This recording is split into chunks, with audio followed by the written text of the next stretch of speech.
Hello and welcome live inside SS Network Corner Studio. I'm Sam Chappelle.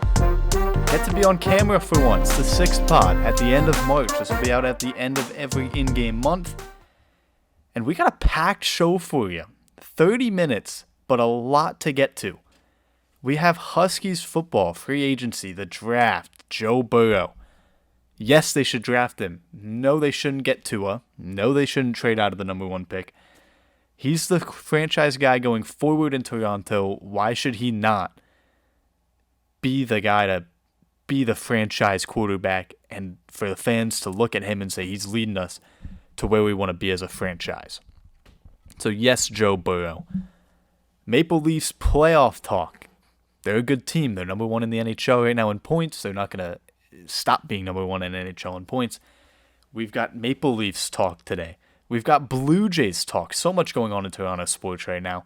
Every team in action and the NFL offseason, which is basically as good as any other sports season. Every team in action, including the Blue Jays now.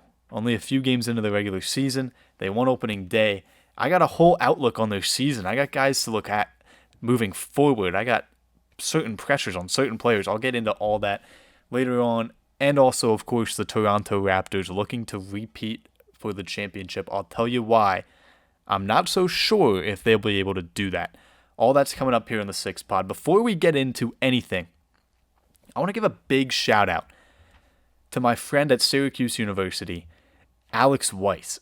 He is the best graphic design person I've ever met. He is a wizard when it comes to Photoshop, After Effects, all that sort of thing. Anything that I need, I go right to him, and he whips up countless amazing, so good designs, logos, cool stuff.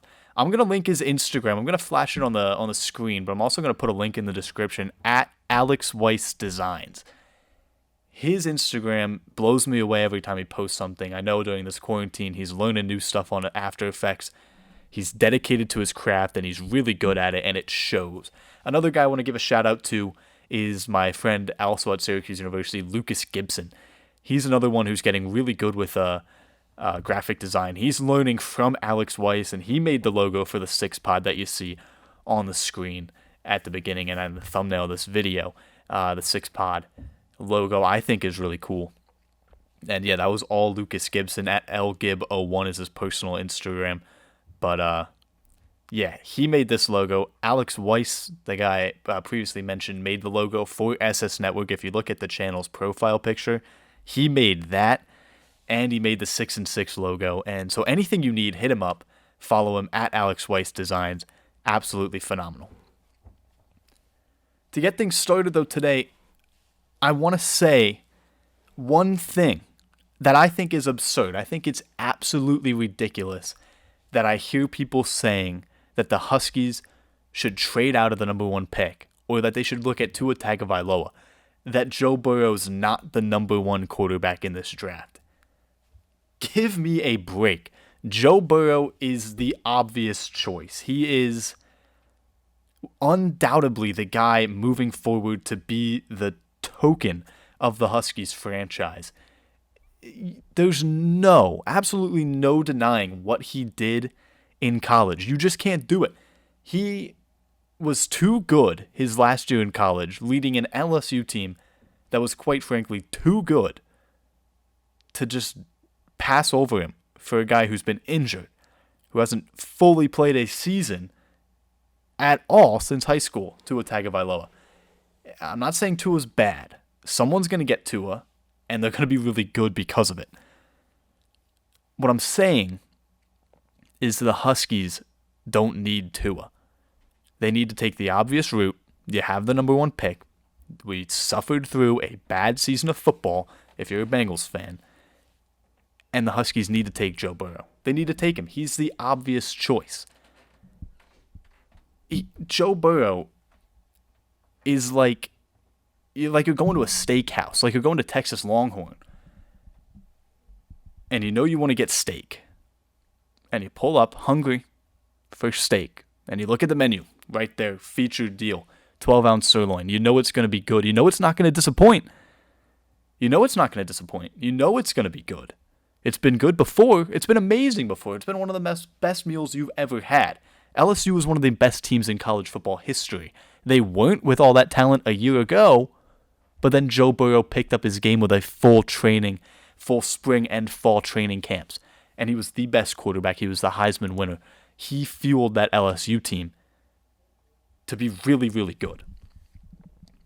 Historically good. Maybe the best we've ever seen. He's that 12-ounce sirloin. He's the steak on the menu at Longhorn Steakhouse that you need to order. But there's some guys who would go to a steakhouse, look in the bottom right of the corner of the menu, look at the menu, look in the bottom right corner, and see a salmon dish. And say, ooh, maybe I'm in the mood for salmon. Risky. It's a steakhouse. Get the steak. You're trying to build a winning franchise. Get the winning quarterback. Get the guy you know is a historically great quarterback in college. He'll work out in the pros. He's mature. He's a good prospect. He's the best prospect in this draft. The Huskies need a quarterback moving forward. And Tua, not bashing him, might not be that quarterback. Hip injury. Ankle injuries. Never played a full season in college. Joe Burrow overcame some adversity, something that he's going to have to do in the NFL. Once he got a full training camp in the spring and fall at LSU, his team rallied around him. The state of Louisiana rallied around him. Now he's going to have a whole city of Toronto, a whole country of Canada, full of NFL fans that will rally around him. Joe Burrow is the obvious choice. And the Huskies need to move forward and take Joe Burrow. Don't overthink it. Just don't overthink it if you're the Huskies. Take Joe Burrow, draft him. He'll be the quarterback for the future, and he'll continue to win like he did in college if we surround him with good weapons, draft him in an offensive line, and keep a good defense up. A lot of people don't think that the Bengals/Huskies is a good fit for Joe Burrow. Say he's going to struggle. Listen, the Bengals made a smart move. They franchise tagged AJ Green. And it was pretty clear that AJ Green was not going to re-sign here. So the Bengals/Huskies franchise tag AJ Green. Keep him here for a year. Let him mentor Joe Burrow. Let him be a reliable target for Joe Burrow to give him the ball. When all else fails in the pocket for Joe Burrow, find AJ Green. At least for a year, we can do that. And who knows, maybe Joe Burrow shines and AJ Green likes to mentor him and take him under his wing. If that's the case, maybe AJ Green stays and we can re-sign him. Hopefully not at the price tag he was asking for us. It was a pretty hefty price tag. But hopefully we can re-sign AJ Green for the future with Joe Burrow at quarterback. Now, if AJ Green wants out by week 8, and the trade deadline's coming up, and we need to do something because we're not going to repay AJ Green, we're not going to franchise tag him again, trade him. Trade him. I know it's not what people want. AJ Green, a historically great Cincinnati Bengal, could be a historically great Toronto Husky. Why not trade him? Why not get some good young pieces, try to get a good offensive lineman, something we need. I'm going to get into that in a minute. Maybe trade AJ Green next season if things aren't working out with him in the organization. But for now, I like the franchise tag because I like him mentoring Joe Burrow. We see what Kyler Murray liked to do in Arizona because he could throw to Larry Fitzgerald, a reliable target. He's going to catch the ball. That's how AJ Green is. If he stays healthy, he's going to catch the football. He's going to get open. Joe Burrow will always have an open receiver who will catch the football. Burrow's surrounded by talent in college, sure. Needs to keep being surrounded by talent. AJ Green is the best wide receiver talent at the moment that we can surround him by. Now moving on. We signed Mike Hilton not too long ago, a corner. I have to address it.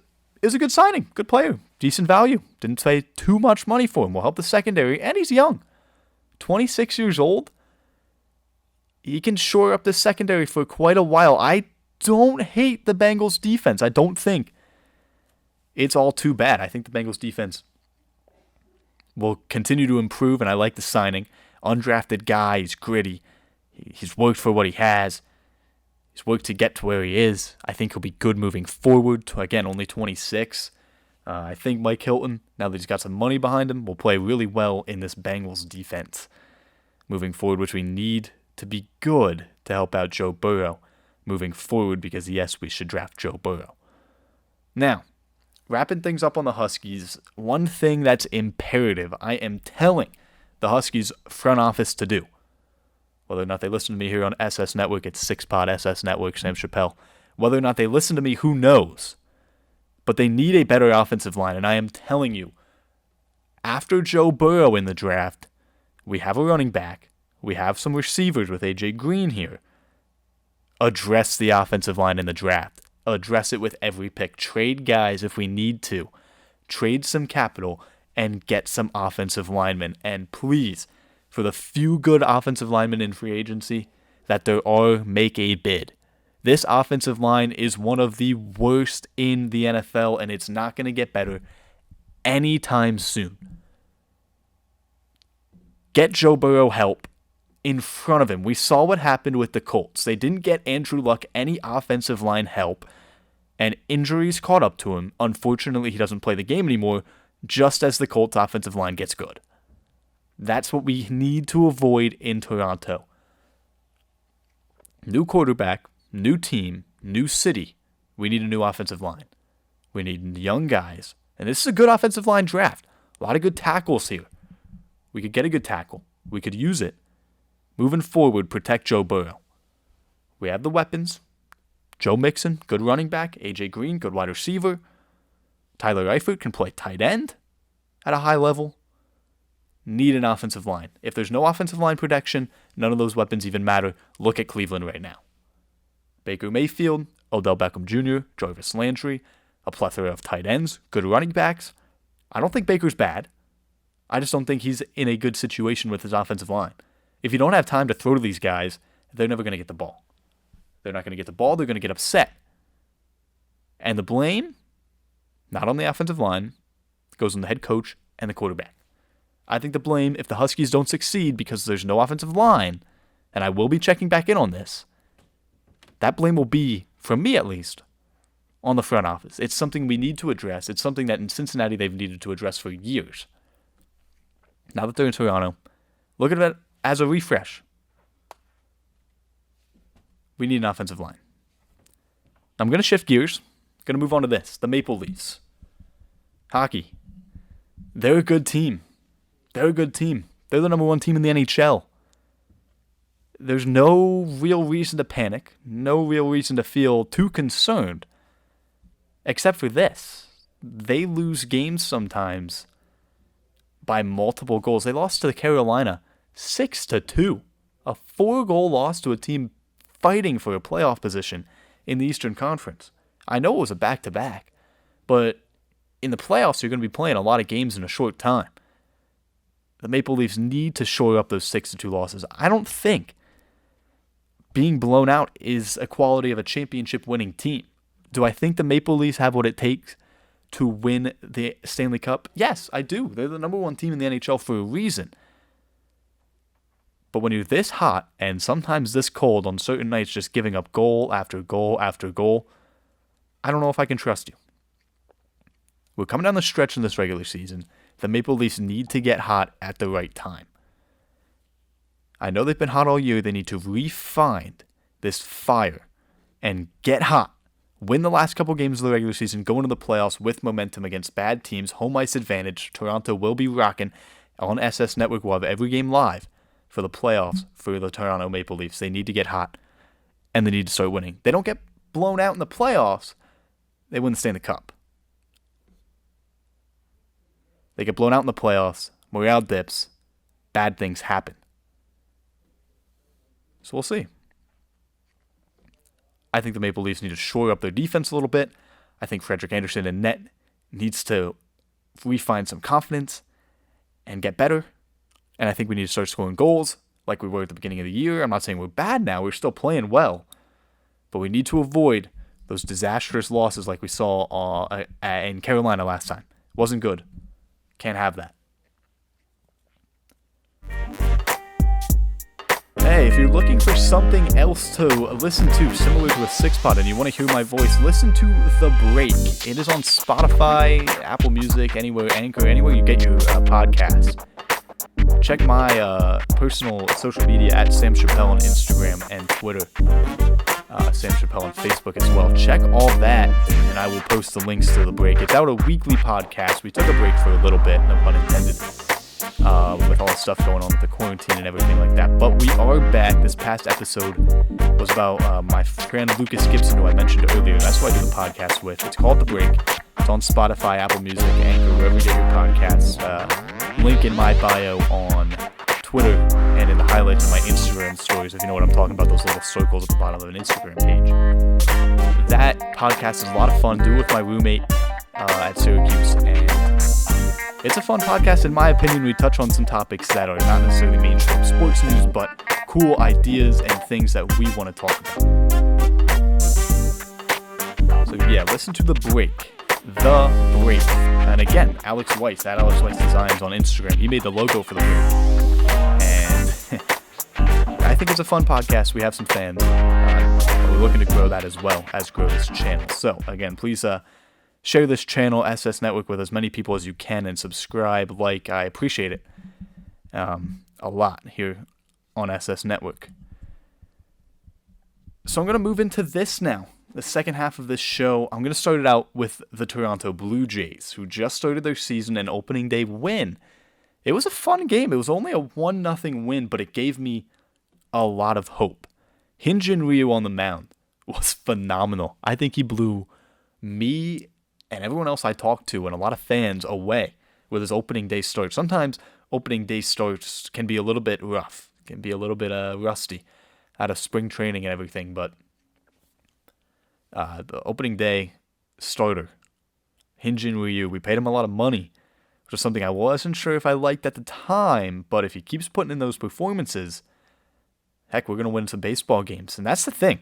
When you have an ace who you spend a lot of money on, and you have 4 other average starters in the rotation, but you have one all-star pitcher in Hyun-Jin Ryu, you need a win every time he goes out. His record needs to be overwhelmingly above 500 when he pitches. The team needs to win every time he takes the mound and try to split the other games. And that's a successful season for these Blue Jays. I know there's relatively low expectations. They're not considered a contender in the AL East, especially when the Yankees are as good as they are and the Rays are really good. We're obviously better than the Orioles. A lot going on in Baltimore, but not a lot of winning. And the Red Sox are a shaky organization right now. Losing Mookie Betts, not sure I like them, but the Blue Jays, right about 500 is the expectation. If they win every Ryu start and then split the other 4 starts in the rotation, that's enough to get third, maybe challenge for second in the division. Who knows about the AL wildcard? We'll see how it works out. If we make the playoffs, though, that will be a surprise, but a pleasant surprise, obviously. And if we want to get to that point, the Blue Jays need their young players to step up. Vladimir Guerrero Jr. needs to have a good year. Not just hit monster home runs. He needs to hit for average. He needs to get on base. He needs to drive in runs when he has the chance. Bo Bichette's another guy that needs to play well. There's young players throughout this lineup.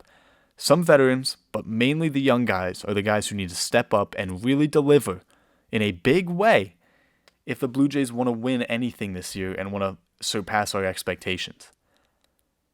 Another guy, Kevin Biggio, who's not called up. He's starting the season in AAA. This is something I don't understand from the Blue Jays.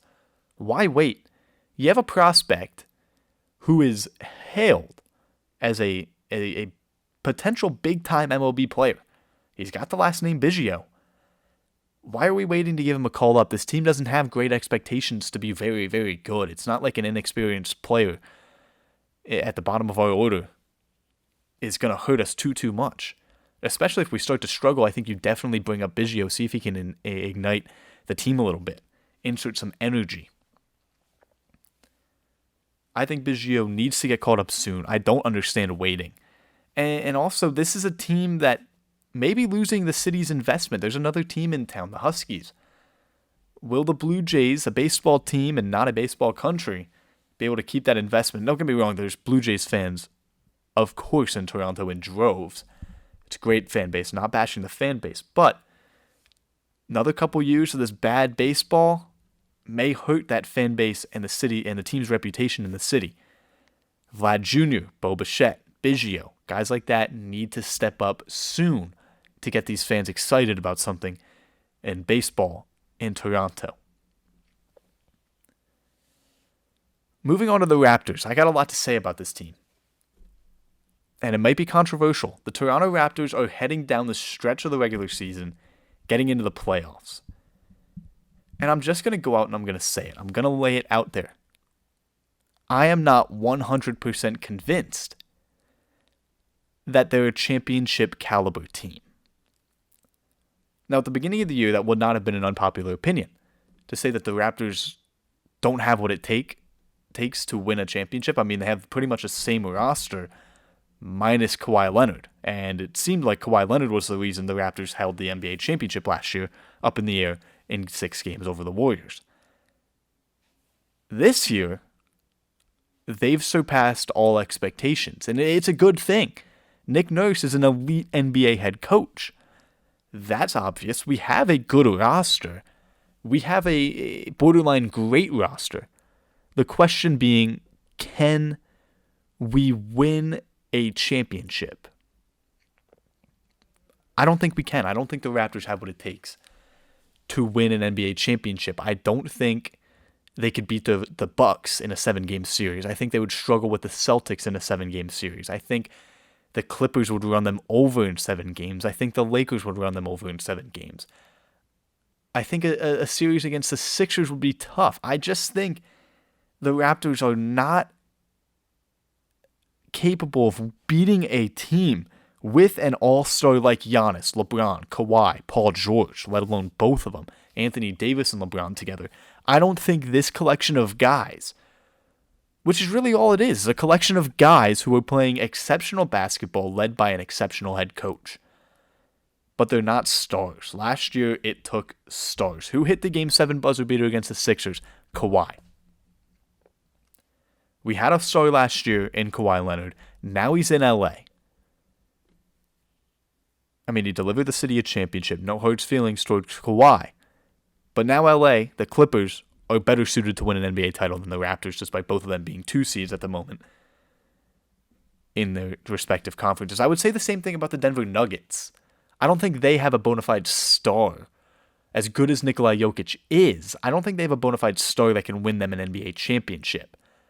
We'll see what happens in the playoffs. It's going to be interesting, but I think the Raptors are going to have to get lucky to reach the finals. I just don't think they match up well against the Bucks. Now, next week will be very interesting. We have a home series against Milwaukee. That's back-to-back games against the Bucks. Talk to me after those games and see if my opinion switches if and only if we win both in convincing fashion. That's the only time I'll be able to say that this team basketball that the Raptors play could work out and maybe beat them in 7 games. But I just don't see it happening. I don't see the Raptors beating the Bucks in a 7-game series. To ask a team who lost their star, yes, played outstanding in the regular season, but they lost their star player, to ask them to beat a team led by MVP Giannis Antetokounmpo, maybe MVP again if LeBron doesn't win it. Take your choice between those two. To ask a team like the Raptors, who have a bunch of good players, not a single outstanding great player, to beat the team with a bunch of good players and Giannis Antetokounmpo, it's going to be tough. I don't think they'll be able to do it. Do I see an Eastern Conference Finals trip for the Raptors? Maybe. I think they could take the Celtics in 7 games, but I could also easily see the Celtics winning that series. I think the Celtics have a great team. I think that series could go either way against Boston, but I think Milwaukee wins in 5 or 6 against the Raptors. I really think that. I think Giannis is too good, and come playoff time, everyone's ramped up. I think the Raptors are going to be looking for one player to take over a game, and no one's able to do that on this Raptors team. Is Siakam good? Yes. Siakam is an amazing second player on a championship team. That's what we saw last year. He was phenomenal in the B player role behind Kawhi Leonard, who's the A player, the star of the team. Kyle Lowry's played like a star at times this year, scoring in droves, 40-point performances, 36. Kyle Lowry can play. He can play very well at times. But he's not going to take over a playoff game. A point guard, age 31, is going to take over a playoff game, let alone a playoff series against Giannis Antetokounmpo. I don't think it's going to happen. I don't want to be the negative guy. I don't want to rain on the Raptors parade.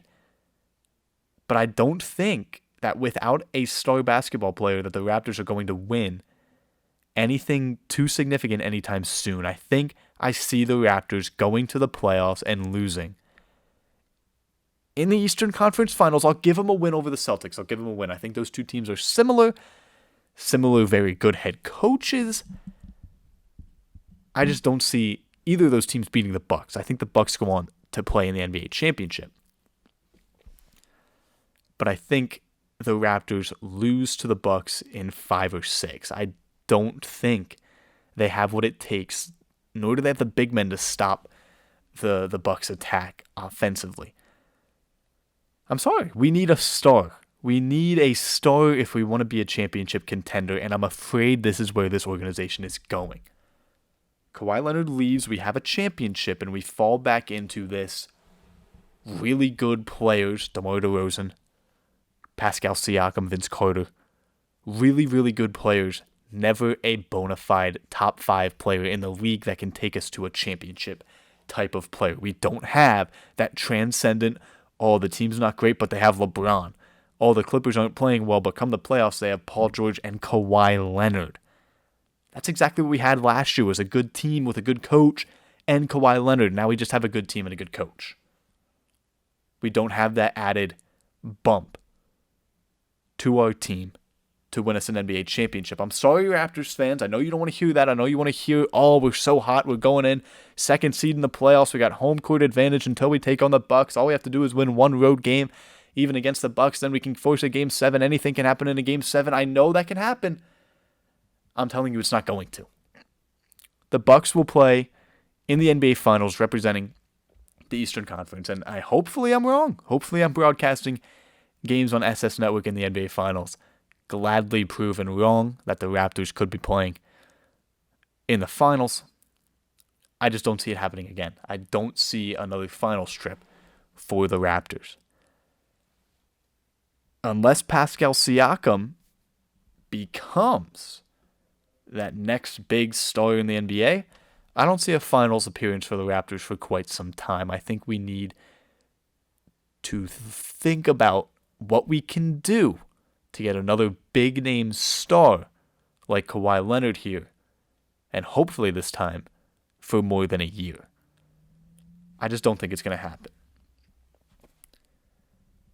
So in summary, I don't think the Raptors are going to win the NBA championship. I don't even think they're going to get to the finals. I think the Bucks will be too much. I think the Blue Jays will have a good season.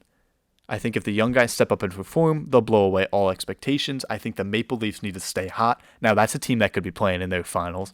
Maple Leafs Stanley Cup Finals, possibility, as long as we don't get blown out by Carolina.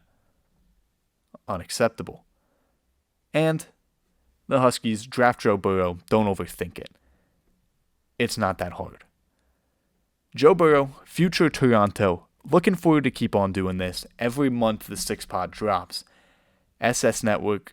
Don't forget to check out at Alex Weiss Designs, at ElGibbo1, The Break on Spotify, Apple Music. For everyone at SS Network, the Corner Studio, I'm Sam Chappelle. Take it easy. It's been a pleasure. We'll see you next time.